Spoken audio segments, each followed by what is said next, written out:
progressive development of man is vitally dependent on invention. Its ultimate purpose is the complete mastery of mind over the material world, the harnessing of the forces of nature to human needs. Nikola Tesla, 1919. This is the story of a modern Prometheus who changed the world with electricity.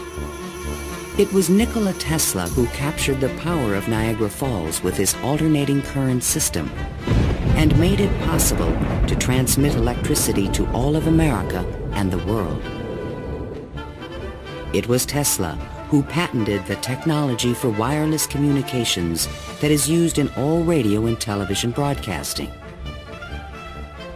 His incredible legacy can be seen in everything from remote control to neon and fluorescent lighting, X-rays, guided missiles, and even the Strategic Defense Initiative.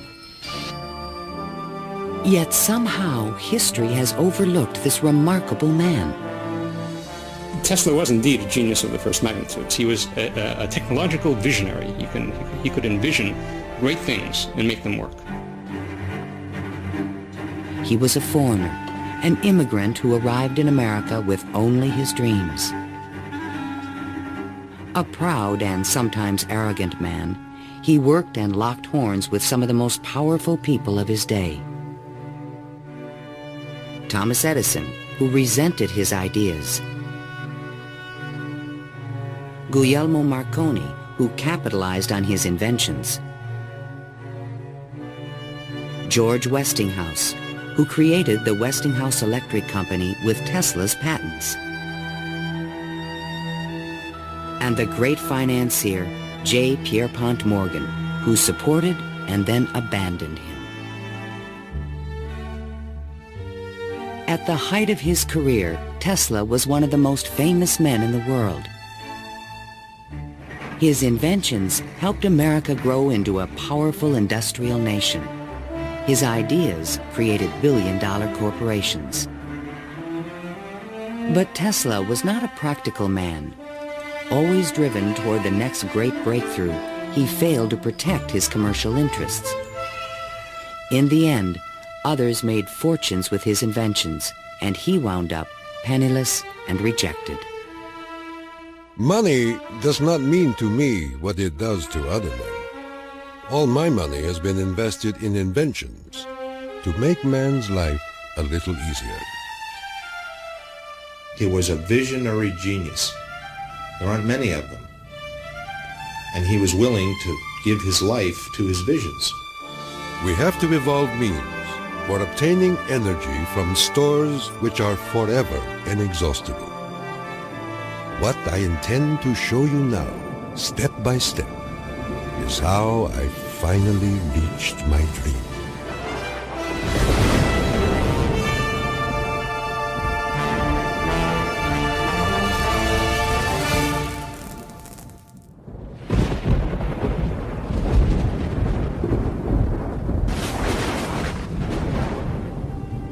This is the house in which, by coincidence bizarre, I was born on the stroke of midnight between July 9 and 10, 1856.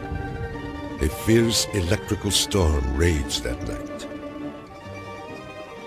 Nikola Tesla was born of Serbian parents on the eastern edge of the Austro-Hungarian Empire, in what is today Croatia.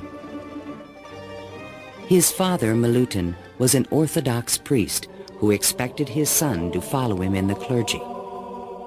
There were only two choices for children in those days, one being to go in the army and the other being to become a priest.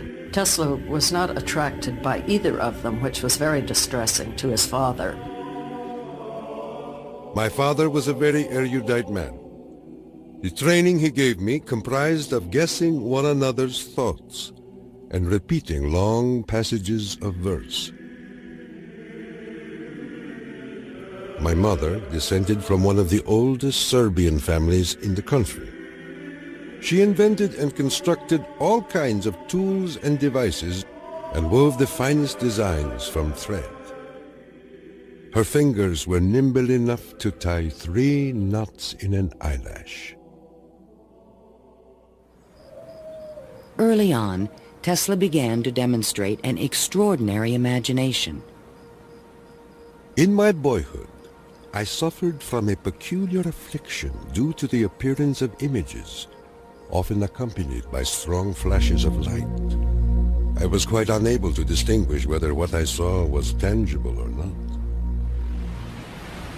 To give an example, I was fascinated by a description of Niagara, and I pictured in my imagination a big wheel run by the falls.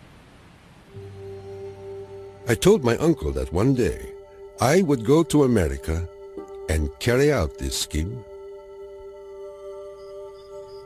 Then, at the age of 17, while preparing for the seminary, Tesla contracted cholera, and the brush with death changed his life forever. In one of the spells, which was thought to be my last, my father rushed into the room. "Perhaps," I said, "I may get well if you will let me study engineering." "You will go to the best technical institution in the world," he solemnly said. I came to life like another Lazarus, to the utter amazement of everyone. In 1877, at the age of 21, I traveled to Graz, Austria to begin my college education. Here, I quickly became obsessed with the science of electricity. I wanted to know more of this wonderful force.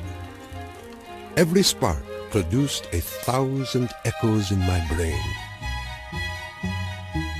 In 1831, in England, Michael Faraday had discovered the principle of electromagnetic induction, which made it possible to generate electricity. Faraday discovered that if you have an electric circuit in a changing magnetic field, it would induce an electric current to run in the wire. So this was the invention of the method of creating oscillating or AC electric currents. And it was that invention that Tesla later harnessed into the electrical system that drives our civilization. Early electric motors operated on direct current electricity, but required a system of sparking connections to induce a rotary effect in the machine. I remarked to my professor that the design of generators and motors could be greatly improved by using currents that alternated. He embarrassed me greatly in front of my classmates, saying, "Mr. Tesla will never accomplish this. It is a perpetual motion scheme." Meanwhile, in America, Thomas Alva Edison had begun to experiment with vacuum tubes, producing the first commercial incandescent light bulb in 1878.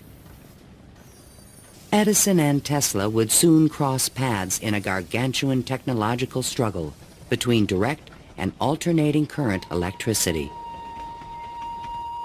In 1880, Tesla moved to Budapest, where he found employment with the Central Telegraph Office. Here, his idea for an AC motor began to haunt him. In my room, I could hear the ticking of a watch with 3 rooms between me and the timepiece. A carriage passing at a distance of a few miles fairly shook my whole body. The whistle of a distant locomotive vibrated so strongly in my ears that the pain was unbearable. To recover from these attacks, I took long walks in the city park. One afternoon, which is ever present in my recollection, the sun was just setting and reminded me of Goethe's glorious passage. The glow retreats. Done is the day of toil. Upon its track to follow soaring. As I uttered these inspiring words, the idea came to me like a lightning flash. I fell to my knees and drew a diagram in the ground. Tesla perceived a whirling field of energy. He suddenly knew he could recreate this rotating field by powering the coils of a motor in different steps or phases, like the pistons of an engine. The resulting forces of magnetic attraction and repulsion would literally twist the rotor in a circle, the electrical equivalent of the wheel. And all this was accomplished with alternating currents. It would soon turn the wheels of industry around the world. The strength of Tesla's mind was almost certainly in this sense of visualization, be able to see things move in front of him. You see, it was not a perpetual motion scheme.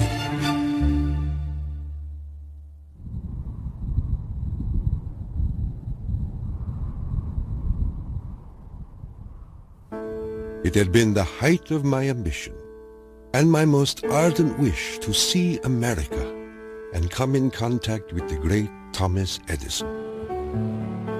Accordingly, I undertook the voyage, and after losing my money and tickets and passing through a series of mishaps, including a mutiny in which I almost lost my life, I landed on these blessed shores with 4 cents in my pocket. Tesla arrived in New York on June 6, 1884.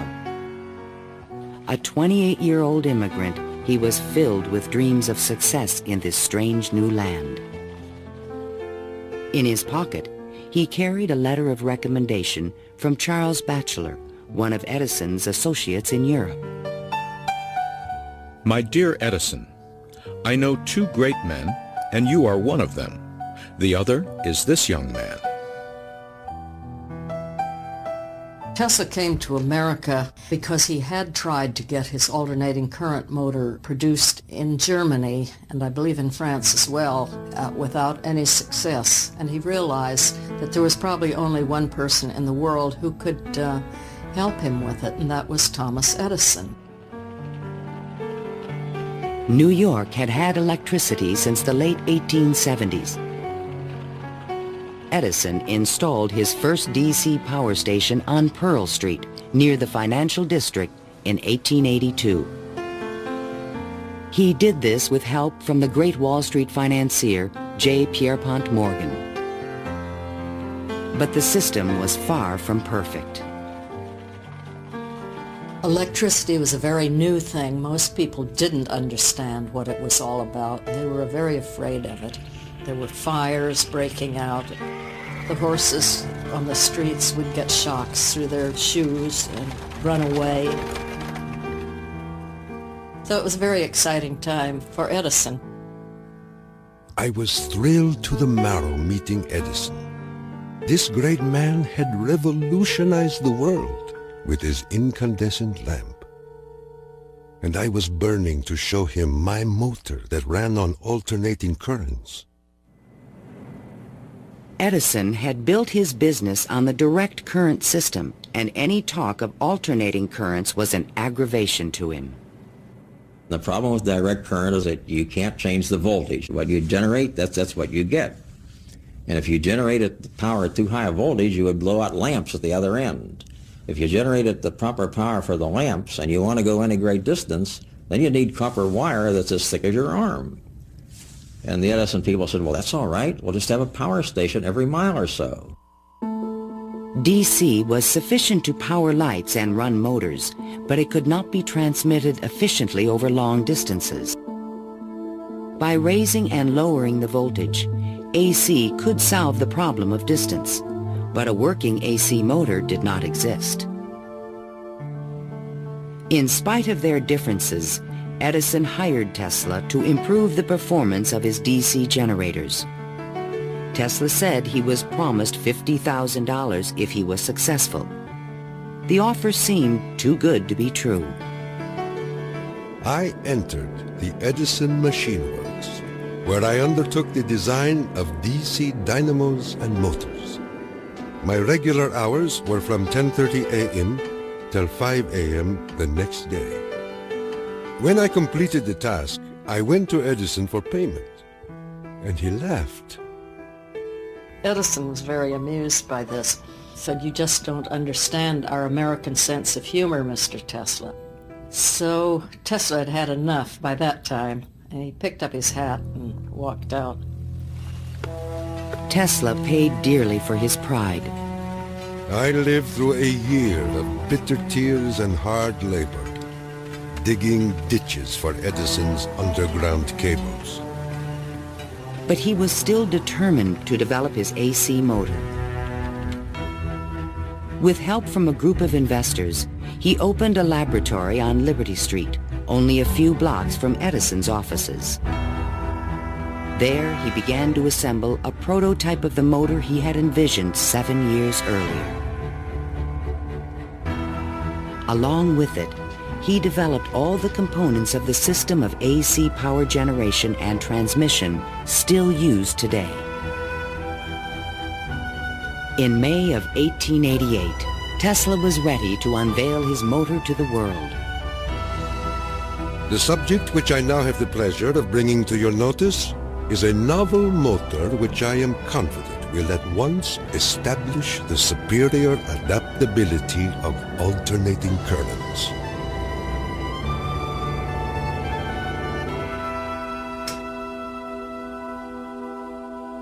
Over the next 5 years, 22 U.S. patents were awarded to Nikola Tesla for AC motors, generators, transformers, and transmission lines, the most valuable patents since the invention of the telephone.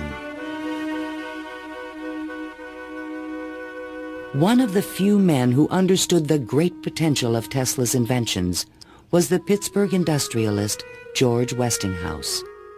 He visited Tesla's laboratory, and on the spot, he offered to purchase all the patents dealing with the alternating current system for $1 million. Westinghouse also proposed a royalty of $2.50 for each horsepower generated by a Tesla invention. The young Serb was on his way to fortune and fame, while other inventors looked on with fascination and with envy. In all my troubles, I did not neglect to become a real American citizen, making me a proud and happy man.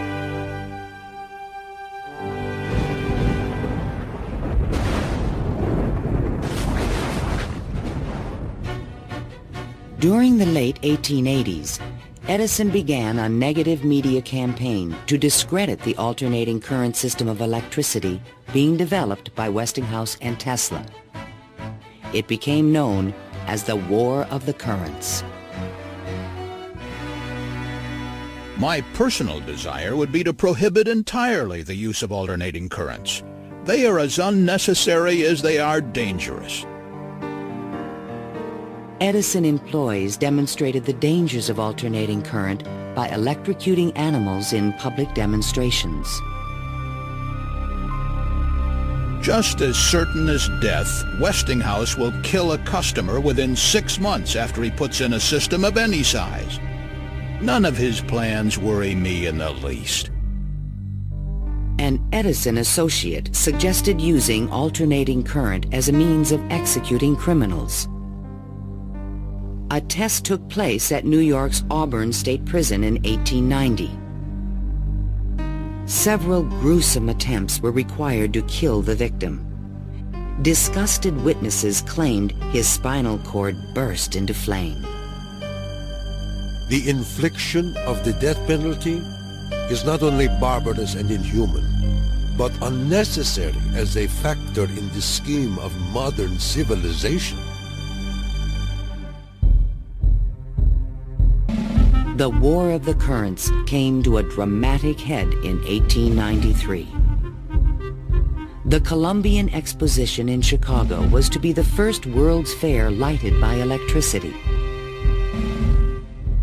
The Edison Company, the Thomson-Houston Company, they all got together and formed General Electric Company, 1892. And one of the first things they did, of course, was put in a bid for the job at the fair. Their bid was roughly $1 million. The Westinghouse bid was about $500,000, and naturally, Westinghouse got the job. In retaliation, GE refused to sell Westinghouse any of their Edison light bulbs. And they got some judge to say that Westinghouse couldn't use any one-piece lamps of any description at the fair. Westinghouse frantically devised a two-piece stopper lamp by fair time and saved the day. Now Tesla had a chance to make history in Chicago. His large AC generators would supply all of the fair's electricity and prove that his system would work on a large scale. On May 1st, 1893, 100,000 eager spectators filed into the fairgrounds, awed by the gleaming neoclassical architecture. Night fell. President Grover Cleveland pressed a button, and the fairgrounds exploded with brilliant tube lighting and multicolored searchlights. The most incredible display of lighting the world had ever seen.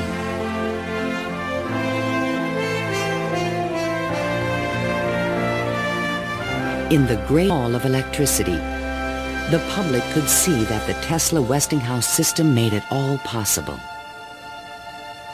To overcome the impression that AC was dangerous, Tesla put on remarkable demonstrations.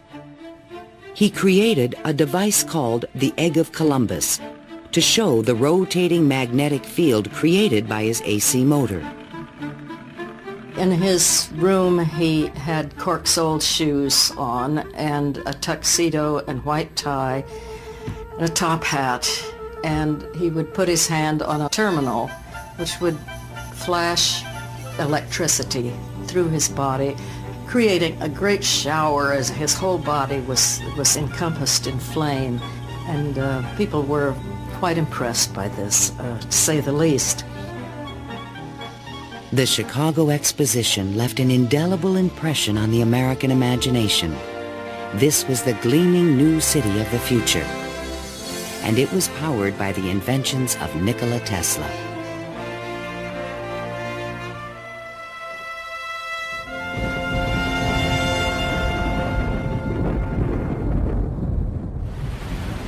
Since childhood, Tesla had dreamed of harnessing the power of the great natural wonder called Niagara Falls. The famous British physicist Lord Kelvin was now head of an international commission to find a way to use the fall's power. He had sent a cable to all the other members of his commission, and it said, "Trust you avoid the gigantic mistake of alternating current." But all this dramatically changed when Lord Kelvin attended the Chicago Exposition and saw the AC system in operation. A contract was immediately awarded to Westinghouse Electric to power the mighty cataract with AC. The technical challenge was daunting. The Niagara plan called for 3 5,000 horsepower alternators, the largest generators ever made.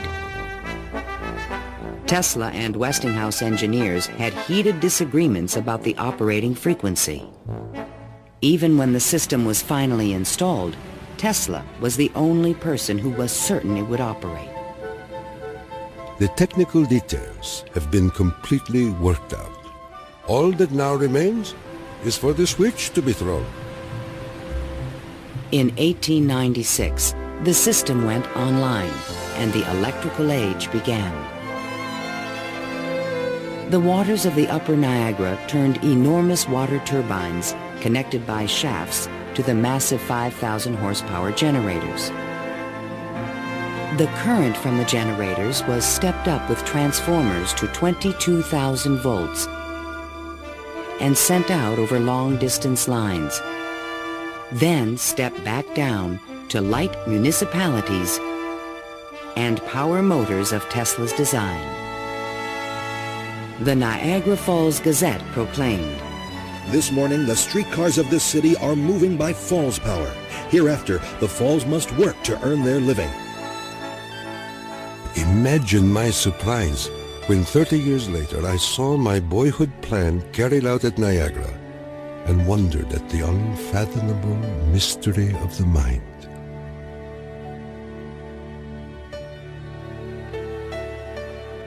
Within a few years, the number of generators at Niagara was increased to 10.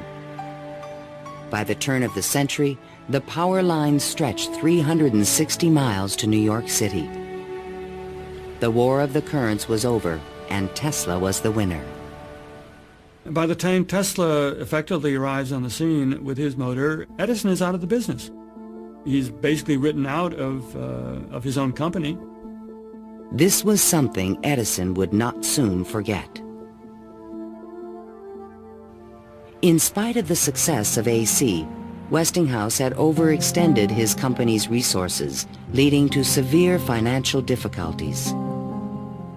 In order to save the company, Tesla said that he tore up his royalty contract for $2.50 per horsepower generated. Today, this agreement would be worth trillions. Had the inventor been tricked again? This is something that we've never found any record of in the Westinghouse annals. We do have something which is a memorandum of agreement about that, but it was never signed. But Tesla was ready to move on. I had already perceived enough to get the idea that energy could be transmitted and received without connecting wires in between. He was convinced his next invention would make him a millionaire once more.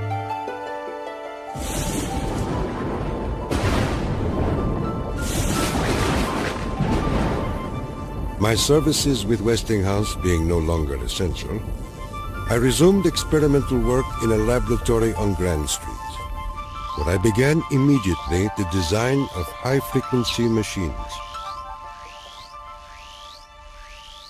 Following the success of Niagara, Tesla was at the height of social acclaim.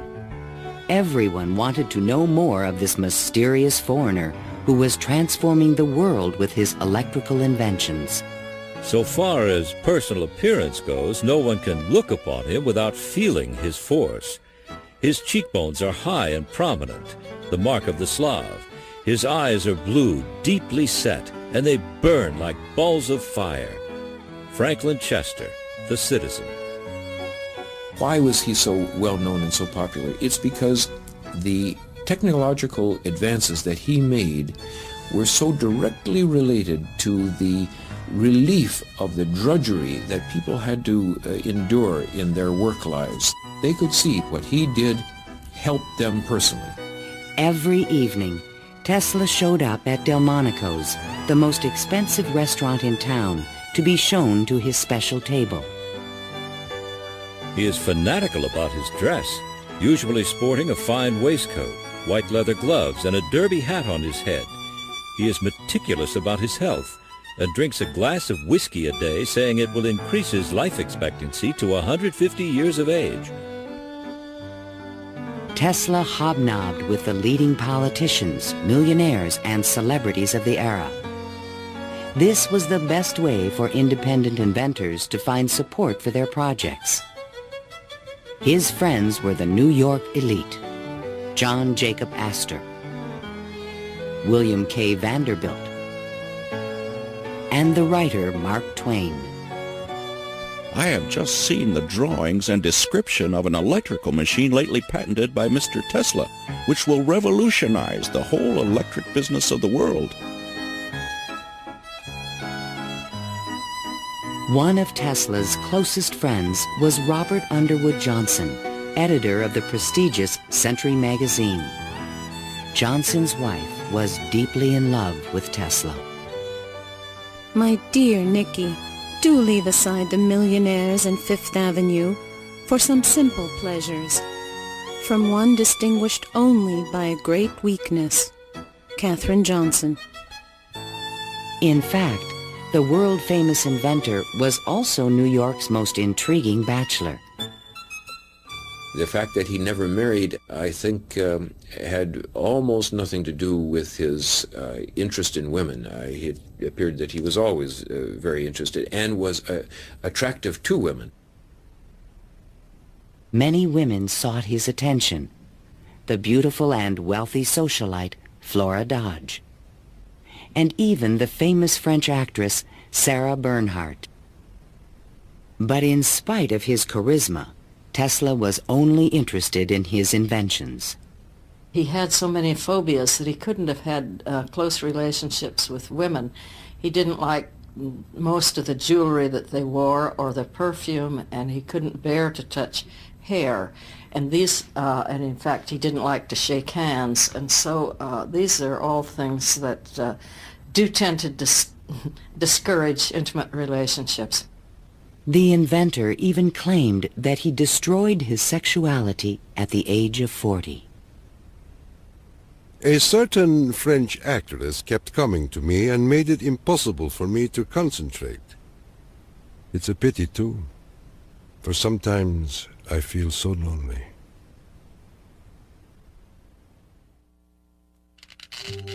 Throughout the 1890s, alongside his work on AC power technology, Tesla was also experimenting with high-frequency electricity.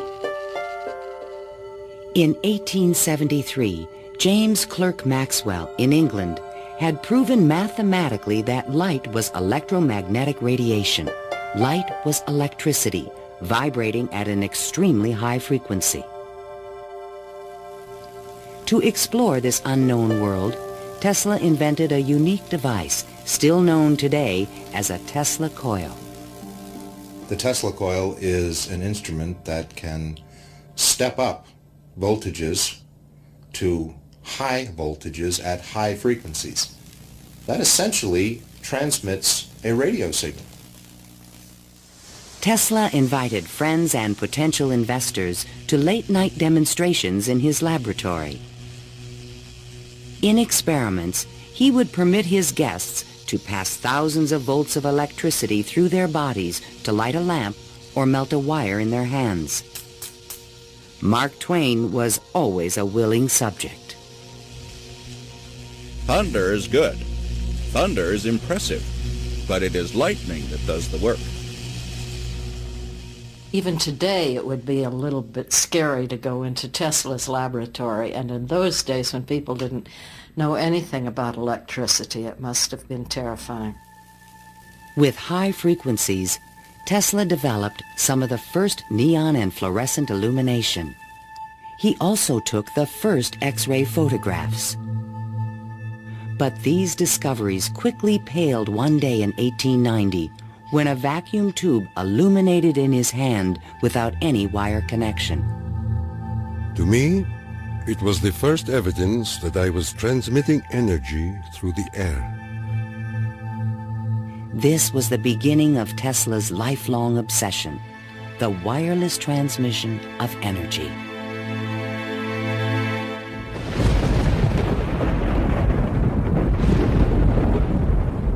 In 1892, Tesla was invited to Europe to present the results of his high-frequency experiments. In London and Paris, he amazed scientists and engineers with lighting and electrical effects that looked more like magic than science. He also announced a remarkable new possibility.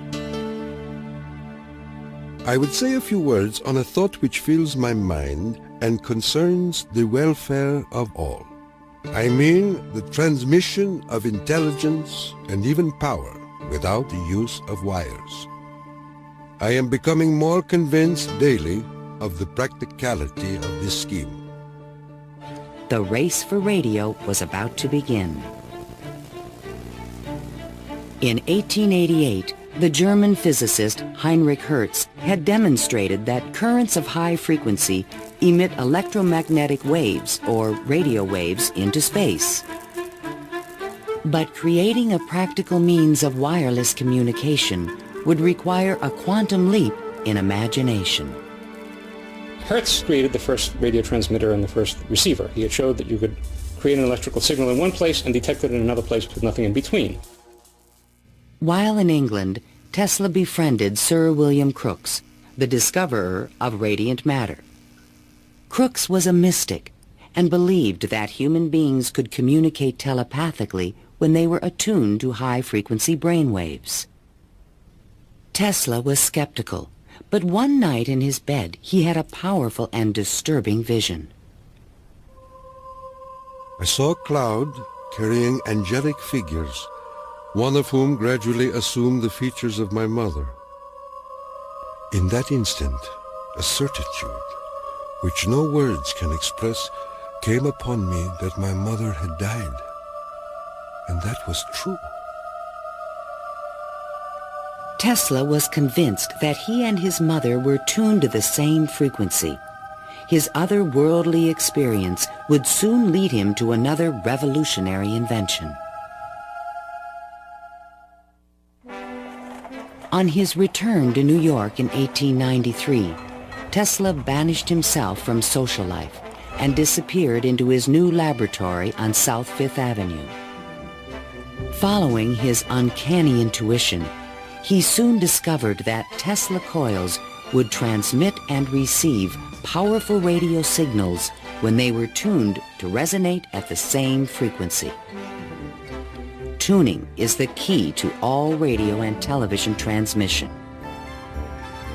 In my laboratory, I could take in my hands a coil tuned to my body and collect 3/4 horsepower anywhere in the room without any tangible connection. Sometimes I would produce flames shooting out from my head and run a motor in my hands, or light 6 or 8 lamps. By early 1895, Tesla was ready to transmit a signal 50 miles to West Point, New York. He could now produce 1 million volts with his new conical coil. But that year, on the Ides of March, disaster struck. Fire broke out in the building which housed Tesla's laboratory. Everything was lost.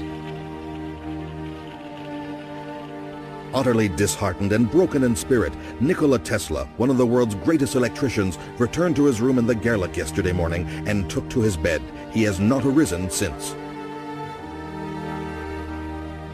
I was devastated. What could I say? The work of a lifetime lost in a fire that lasted only an hour or so. The timing could not have been worse. In England, a young Italian experimenter named Guglielmo Marconi had been hard at work and created a device for wireless telegraphy. Concerned that Marconi would exploit his ideas, Tesla opened a new laboratory and rushed to complete his own system for wireless communication. This patent, filed by Tesla in September 1897, is the fundamental technology for radio. But it would be 50 years before Tesla got credit for his invention. Various people in various different countries had the idea of exploiting this as a means of communication.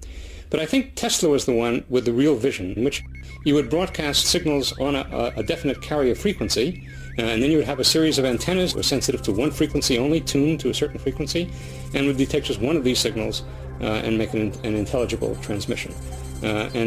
Once again, his vision describes the world that we live in.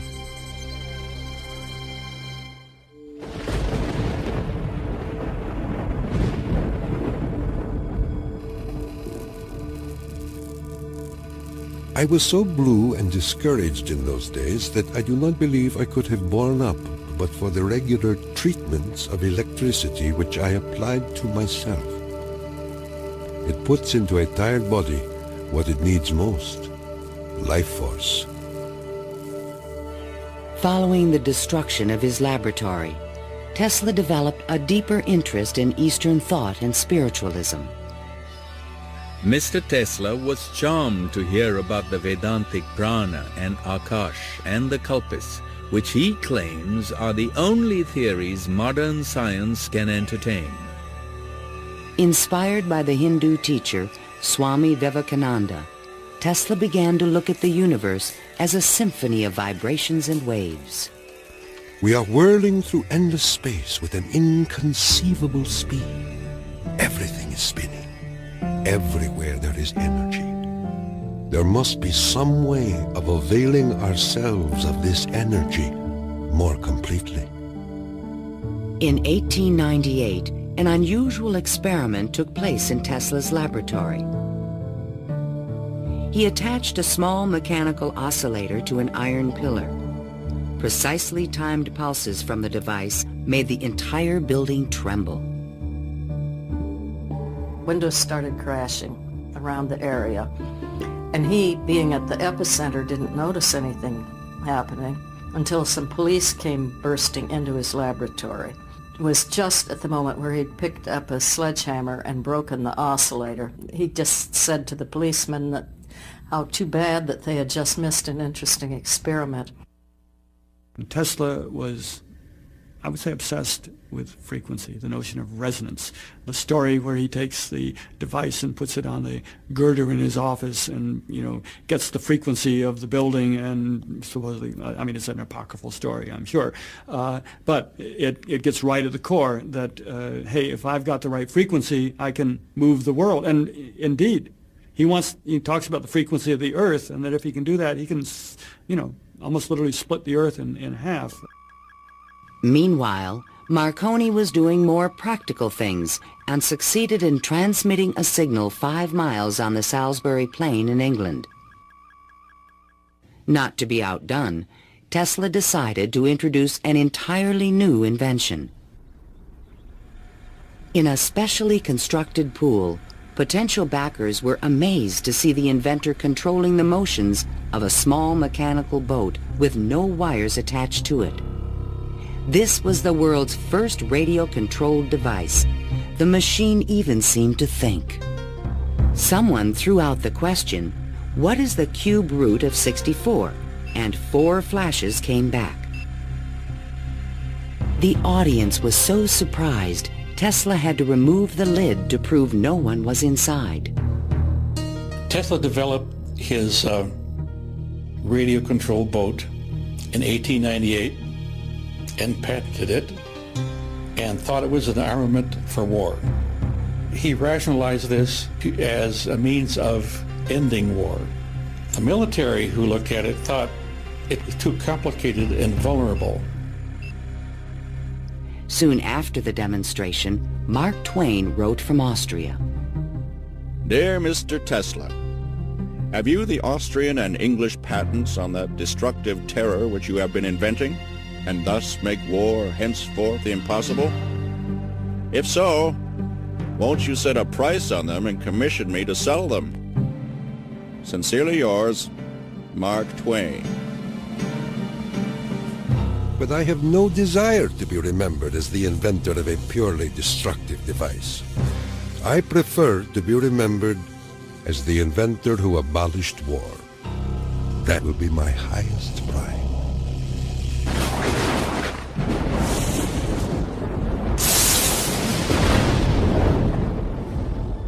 In the summer of 1899, Tesla moved to Colorado Springs, Colorado, to conduct a series of secret experiments.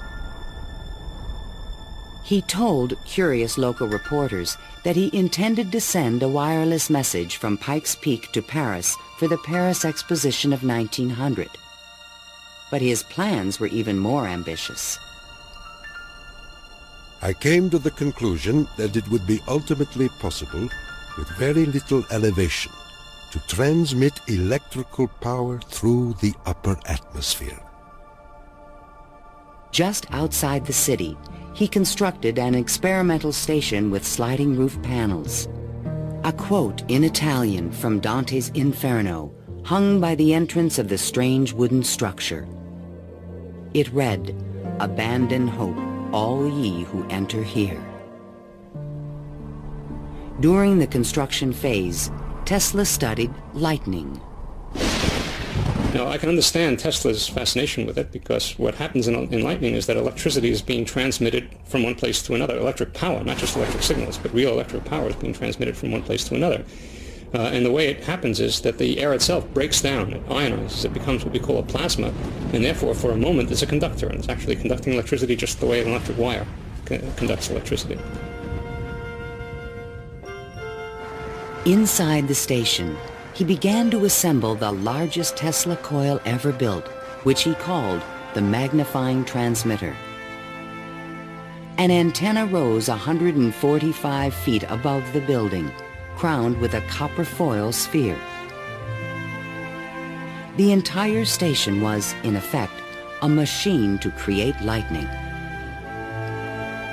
Late one evening, Tesla put his transmitter to the test. He signaled to an assistant to close the switch. Huge streamers of electricity shot out of the coil and darted through the room. The sound of the exploding discharges was deafening.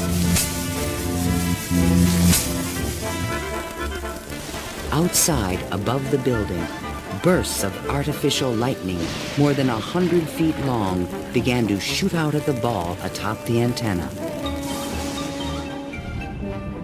Its thunder could be heard 20 miles away in the small mining town of Cripple Creek.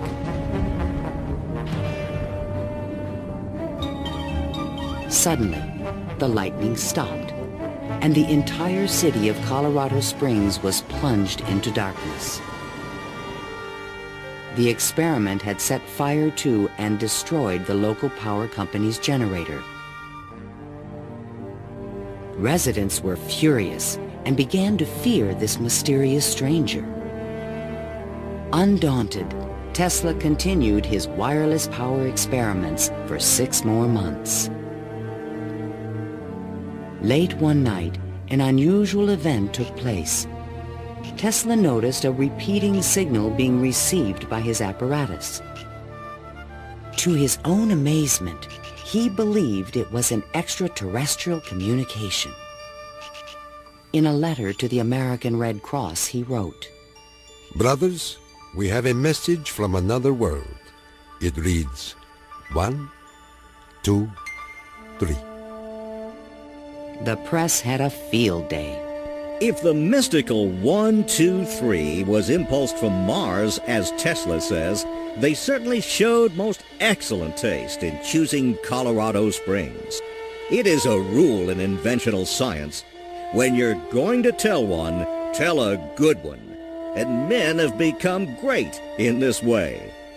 Colorado Springs Gazette. Though widely ridiculed for his claim, Tesla may have been the first to detect radio waves from space. I believe that Tesla could have gotten these signals from space. We are getting them today, and these are the radio telescopes. That's what radio telescopes do today, receive signals from space. They are not from alien civilizations, but they are from the sun and from the stars. On January 7th, 1900, Tesla boarded a train back to New York City. Perhaps he had mastered the power of lightning, or at least that's what he believed. The law which I discovered in Colorado is wonderful, and it means that results undreamed of before will be possible as soon as a large plant is constructed in accordance with my plan. See the excitement coming.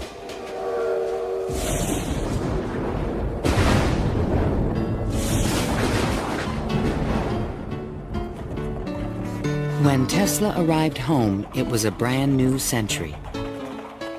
Electricity was fueling the tremendous growth of the city. And now, there was talk in the air about the new art of wireless communication. Marconi arrived in New York in 1900 to attract investors for his new company, Marconi America. He filed a U.S. patent for a system of wireless telegraphy, but it was rejected because it was similar to Tesla's invention. It became obvious, I think, to Marconi as well as to other experimenters of the time that the Tesla system was an efficient, powerful resonator that would produce electromagnetic waves that you could work with. Confident in the future, Tesla took up residence in the Waldorf Astoria Hotel and wrote a sensational article for Century magazine. First, let us ask, what is the spring that drives all? All this energy emanates from one single center, one single source, the sun. In this detailed futuristic vision, he described a means of tapping the sun's energy with an antenna. He suggested that it would be possible to control the weather with electrical energy. he predicted that wars would soon be eliminated by machines. And to unite all nations, he proposed a global system of wireless communications. When wireless is fully applied, the Earth will be converted into a huge brain, capable of response in every one of its parts. It tells us about a vision he had for both power and communications, that he wasn't going to think small. He was going to think globally on this. And that's all very nice if it works. The idea of a global communications network was very appealing to one of the world's most powerful men, J. Pierpont Morgan. He agreed to invest $150,000 into Tesla's worldwide radio broadcast center. But the inventor's real plan was to transmit without wires industrial levels of electrical power. Tesla chose to keep this a secret from his investor. In the summer of 1900, Tesla moved to Shoreham, Long Island, and began construction of a huge tower and plant called Wardenclyffe. This Tower of Dreams was made entirely of large wood beams and rose 187 feet above the ground. The plant next to the tower was designed by the architect Stanford White and was constructed under strict secrecy. He certainly could have sent signals across the Atlantic with no trouble with a station of that magnitude. But he was still pursuing wireless power transmission. The tower would light up at night, shooting sparks, making noises. Such experiments, they alarmed the whole area. Then, on December 8, 1901, Marconi took another step forward and transmitted his famous letter S across the Atlantic. Tesla dismissed the Italian's advances.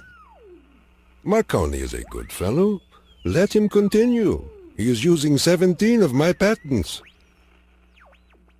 The simple fact about Marconi is that he used Tesla's system to transmit signals and claimed that these were ideas that he had developed himself. Morgan began to doubt the wisdom of his investment. Marconi's system not only worked, it was also inexpensive. And technical problems were beginning to catch up with Tesla. He went back to Morgan again, asked for more money. Morgan says, "Where's the radio transmissions across the Atlantic? How's that coming along?" Well, it wasn't coming along. Tesla was forced to tell Morgan his real plan. What I contemplate and what I can certainly accomplish, Mr. Morgan, is not a simple transmission of messages, but rather the worldwide transmission of electrical power. A single plant of but 100 horsepower can operate hundreds of millions of instruments. But Morgan was a practical businessman and had already decided to back Marconi. I have received your letter, and in reply would say that I should not feel disposed at present to make any further advances. J. Pierpont Morgan. Word spread rapidly that the investor had pulled out of Wardenclyffe, and Tesla was financially ruined. Late one night in 1903, the residents of Shoreham were astonished to see bright light emanating from the tower and an effect in the air like the aurora borealis. But in fact, Tesla could not transmit wireless power. And his major defect was he was dreaming, but he was doing very few calculations on paper. Because on paper he could have realized that you can transmit power, but not very much power. You can transmit power to hear the radio or for television or for a telephone. But once you want to start turning lights in which you really need high currents, the power gets diluted because space is very large. To his dying day, Tesla believed it could be done. It is not a dream. It is a simple feat of scientific electrical engineering, only expensive. Blind, faint-hearted, doubting world.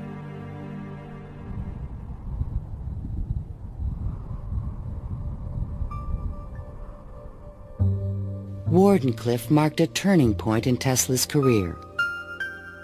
Like a modern Prometheus, he had reached too high and failed. In 1904, the U.S. Patent Office suddenly reversed its previous decisions and gave Marconi a patent for radio. 1 year later, Tesla's fundamental AC patents expired. Now the inventions that powered the world could be used by anyone free of charge.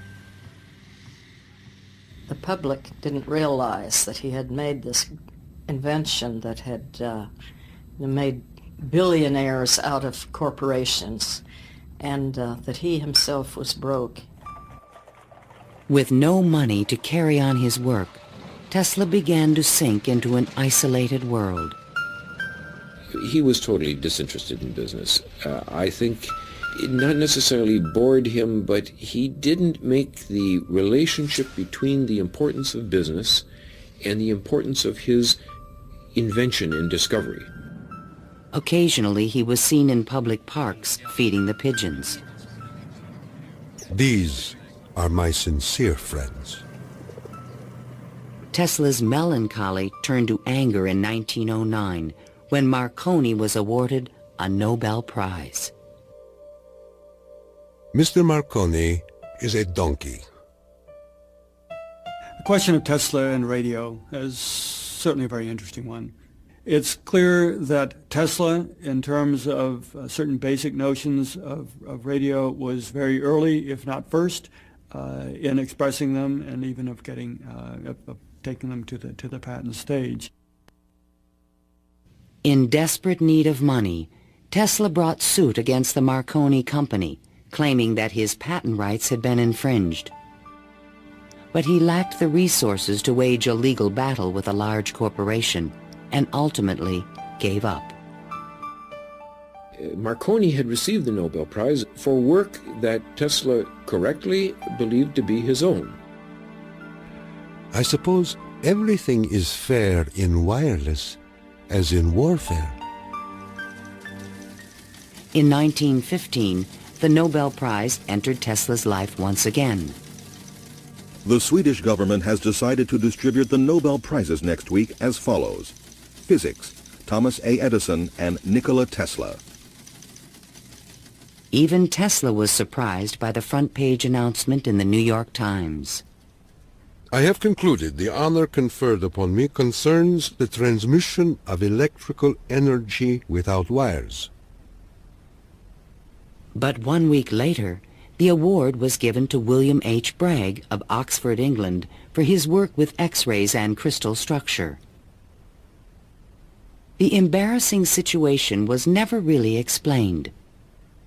A rumor spread that Tesla had refused to share the prize with Edison.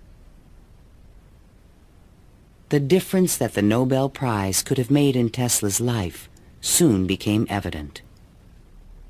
Testimony given by Nikola Tesla, the electrical inventor, in a judgment for $935 back taxes was filed yesterday. Mr. Tesla said under oath that he was penniless and had been living on credit. In an attempt to give him long overdue recognition, the American Institute of Electrical Engineers decided to award Tesla their prestigious Edison Medal. But on the night of the presentation, the guest of honor was missing. And Edison was conveniently away on business. They found Tesla across the street by the New York Public Library, feeding the pigeons.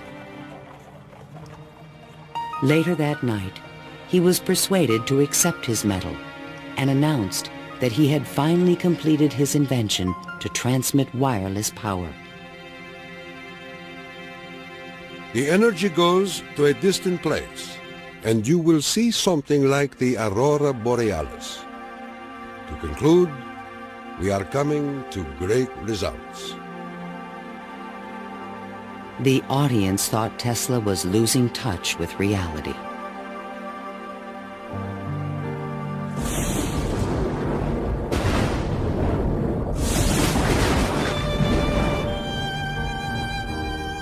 I refuse to accord to some small-minded and jealous individuals the satisfaction of having thwarted my efforts. These men are nothing more to me than microbes of a nasty disease. Well, by that time, you know, Tesla had ceased to have any financial means. He was virtually dependent on being helped by hotels and people that he knew. He began to bring injured birds back to his hotel room to nurse them. He had more companionship with pigeons at that time of his life than with human beings. Working as a consulting engineer, Tesla managed to maintain a small office and laboratory in the Metropolitan Tower. To change his thoughts, he frequently attended movies in Times Square.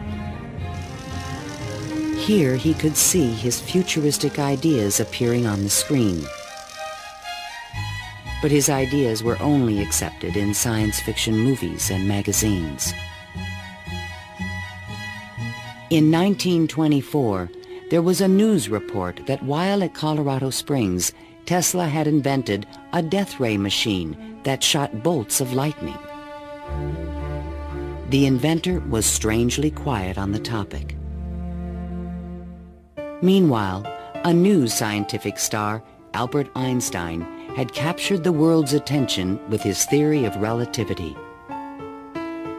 Tesla continuously attacked the validity of Einstein's work. Scientists today wander through equation after equation that have no relation to reality. If we were to release the energy of atoms, instead of a blessing, it might bring disaster to mankind. But no one took him seriously. I think that every generation of scientists feels that the new ideas that come along that replace their own ideas represent a loss rather than a gain. Tesla believed that Einstein was taking us intellectually in the wrong direction. Rejected by traditional science, Tesla's interests again turned to the esoteric. His intellect seemed to embrace a lot of different areas quite easily. What he lacked were the social skills, and that's an enormous shame because it interfered with his ability to use that genius, to be practical. Though nearly a recluse, he would occasionally attend dinner parties at the home of the German poet and mystic George Sylvester Viereck. And he always intrigued the guests. While we were in the midst of talking, an apparition seemed to come into the room. He walked so softly, and he struck us as almost an unearthly creature.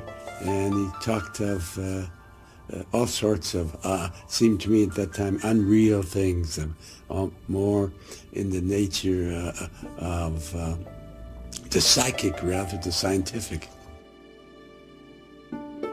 Tesla wrote a strange poem called Fragments of Olympian Gossip and dedicated it to Viereck. While listening on my cosmic phone, I caught words from Olympus blown. The latest tells of a cosmic gun.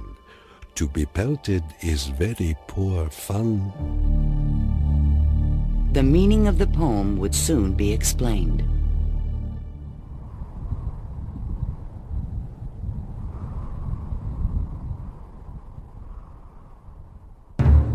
I inherited from my father an ineradicable hatred of war. But war can be stopped, not by making the strong weak, but by making every nation, weak or strong, able to defend itself. Thomas Edison, America's best-known inventor, died in 1931. That same year, Tesla came back to life. His friends threw him a 75th birthday celebration. Time magazine put his picture on the cover. Letters of admiration poured in from scientists around the world, including a generous Albert Einstein. I congratulate you for your great success on your lifetime task. Basking in the attention, Tesla announced at a press conference that he had discovered a completely new source of power. The idea, when it first burst upon me, was a tremendous shock. And let me say that it has nothing to do with releasing so-called atomic energy. I think that a lot of the proposals that he made in his later life were so esoteric as to be impractical in that time and even in the current time. When the Nazis rose to power in Germany, Tesla decided that the time was right to reveal his new source of power, a man-made form of lightning called teleforce that could shoot an airplane from the sky. Nikola Tesla, electrical wizard and radio pioneer, announced that he was working on a machine to create a powerful electrical death beam which could wipe out armies in a flash and destroy huge fleets of ships or planes. The concept of using lightning bolts as a weapon certainly is millennia old. It goes back at least to the ancient Greeks. Think of Zeus throwing lightning bolts. The main contribution that Tesla had was to come up with a true scientific, rational, at least concept of coming up with controlling these lightning bolts and projecting them over long distances. Tesla had experimented with this idea while at Colorado Springs. Now he intended to build it on a large scale. His plan was to charge small particles of tungsten or mercury, then accelerate them with lightning force through a special gun with one end open to the atmosphere. Tesla's death beam stirred the public's imagination when it was featured in a Superman cartoon, the electro-euthanasia ray. But the idea was more than science fiction. Tesla tried to sell this concept to various governments, England, the Soviet Union, and the United States, all Allied powers, and against Germany. He offered his system to England for $30 million, and they entered negotiations. When Tesla demanded payment before sending the final plans, the deal fell through. The British attempted to build their own death beam, but the project was soon abandoned. As the Nazis surrounded Yugoslavia, Tesla attempted to sell a beam weapon system to his former country. There should be needed 9 stations, 4 for Serbia, 3 for Croatia, and 2 for Slovenia, and it will protect our dearest homeland. At this point, even Tesla's countrymen thought he was just a crazy old man. One day in 1937, Tesla started out from his hotel room to feed his pigeons. Suddenly, a few blocks from the hotel, he was hit by a taxi and thrown to the ground.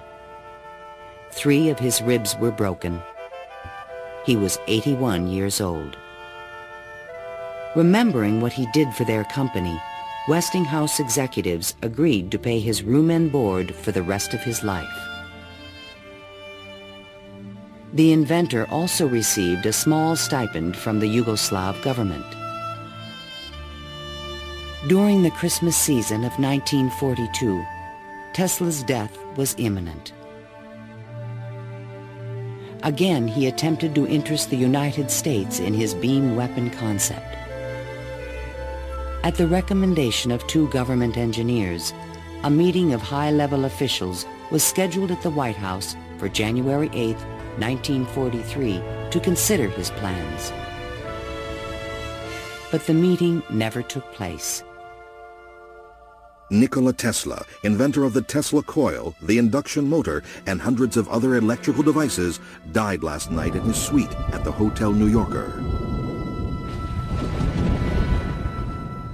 On last Thursday night, here in our city of New York, a man who was 87 years of age died in his humble hotel room. On January 10, 1943, Mayor Fiorello LaGuardia of New York paid tribute to Tesla on the radio. He died in poverty, but he was one of the most useful and successful men who ever lived. Were we to eliminate from our industrial world the result of Tesla's work, the wheels of industry would cease to turn, and our electric trains and cars would stop. Our towns would be dark, our mills and factories dead and idle. But Tesla is not dead. The important part of Tesla lives in his achievement, which is great, an integral part of our civilization, of our daily lives, of our current war effort. Ironically, only 5 months after Tesla's death, the United States Supreme Court declared elements of the Marconi patent invalid. The decision confirmed Nikola Tesla's patent priority for the fundamental technology of radio.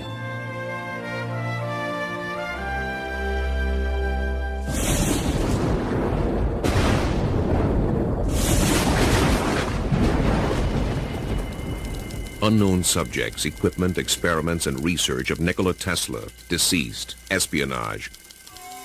Following Tesla's death, fears rapidly increased that he might have invented a powerful new weapon. FBI Special Agent in Charge, P.E. Foxworth, was called in to investigate. He had been informed that Tesla's papers were not secure.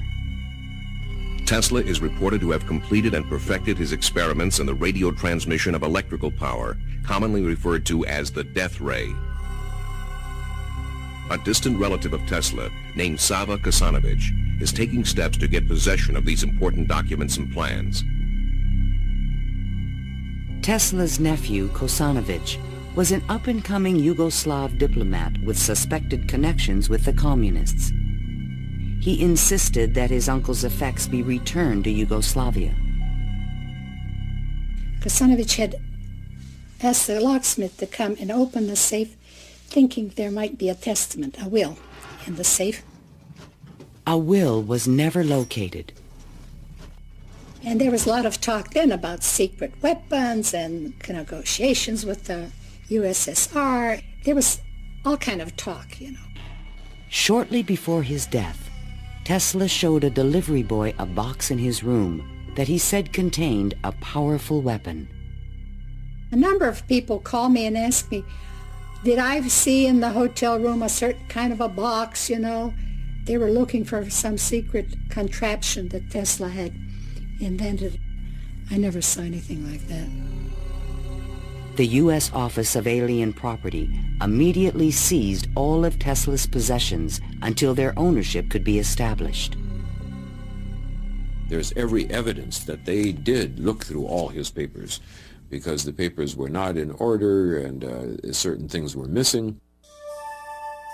All his technical papers on beam weapons were secretly microfilmed by U.S. military agents.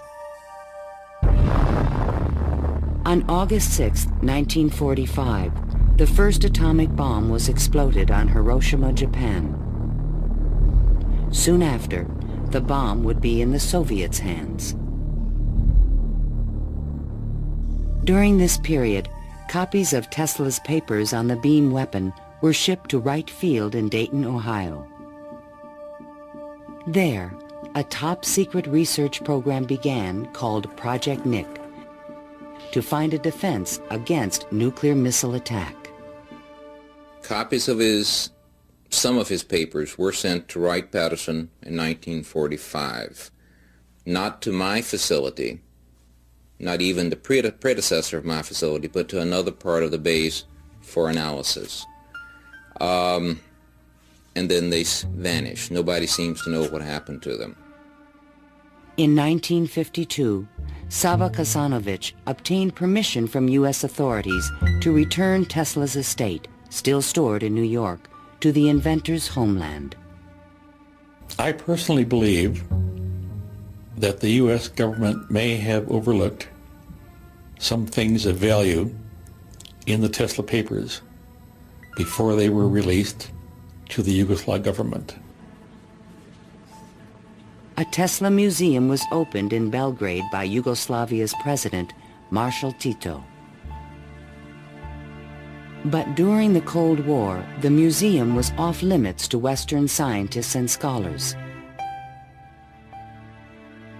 Then, in 1960, Soviet Premier Khrushchev announced that the USSR had developed a powerful new weapon. There was concern in the U.S. that the Russians may have access to Tesla's missing papers on beam weapons in Belgrade and elsewhere. It's possible that these papers on the particle beam weapon were obtained by the Soviet Union, but it wasn't the only copy. In other words, I think that the United States has always had Tesla's papers on particle beam weaponry. An American beam weapon program began at Lawrence Livermore Laboratories, but engineers could not produce an effective directed energy weapon. I've always been a sort of a fan of Nikola Tesla, an admirer, and definitely he had the concept of a charged particle beam weapon back in the 1930s. I haven't a clue, to be quite honest, how he meant to actually do it. In 1978, evidence suggested that the Soviets were attempting to build a huge beam weapon near Semipalatinsk in the Ukraine. Soon after, President Ronald Reagan announced the Strategic Defense Initiative in March 1983. I call upon the scientific community in our country, those who gave us nuclear weapons, to turn their great talents now to the cause of mankind and world peace, to give us the means of rendering these nuclear weapons impotent and obsolete. Tesla's concept for a beam weapon defense shield was finally taken seriously by the United States to combat the destructive threat of atomic weapons. In spite of circumstantial evidence, there is no direct proof that Tesla's ideas or plans were used in the Strategic Defense Initiative. And even today, after decades of investment and research, scientists still disagree on whether beam weapons are realistic. Basically, let me just make a short statement. That's all I'm really at liberty to say, is that a considerable amount of effort has taken place in the United States and in a number of other countries trying to get these things up to a real weaponizable status. Let me stop at that point. No U.S. government archive has any record of Tesla's technical papers, which were copied immediately after his death. And what has become of Tesla's great dream to transmit electrical power without wires? This is the Navy and Air Force High Frequency Active Auroral Research Program, or HAARP, in Gakona, Alaska. The large antenna array is designed to beam high-energy microwaves into the ionosphere.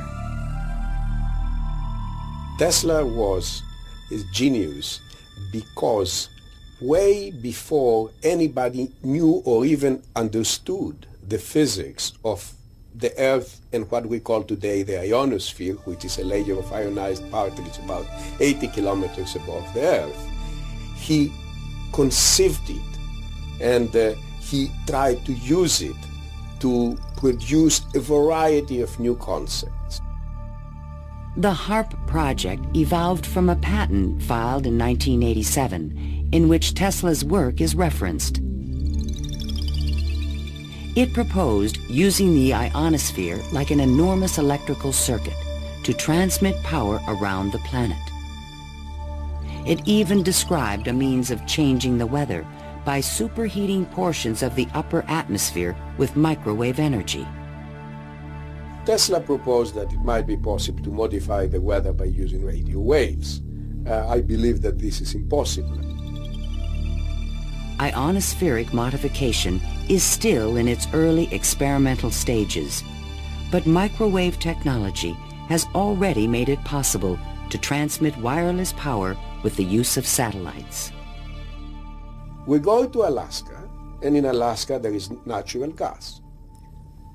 In order to send it somewhere, you have to create a pipeline. That's very expensive. So we said, all right, let's go into Alaska, create microwaves from the natural gas, send them to a satellite at a particular geosynchronous orbit, put a reflector there, and send it to Japan. And in Japan now, you get the antenna, which transforms these microwaves into 60 hertz, and you get electricity. So you make essentially Tesla's dream. The scientific man does not aim at an immediate result. He does not expect that his advanced ideas will be readily taken up. His work is like that of the planter for the future. His duty is to lay the foundation for those who are to come and point the way. He was special. I mean, he was unique. He was unusual in all sorts of ways. And if we are to understand our own creativity, our own ability to invent, there's an awful lot to be learned by studying the way in which he created. The day when we shall know exactly what electricity is will chronicle an event probably greater, more important than any other recorded in the history of the human race. Then it will be a mere question of time when men will succeed in attaching their machinery to the very real work of nature. See the excitement coming.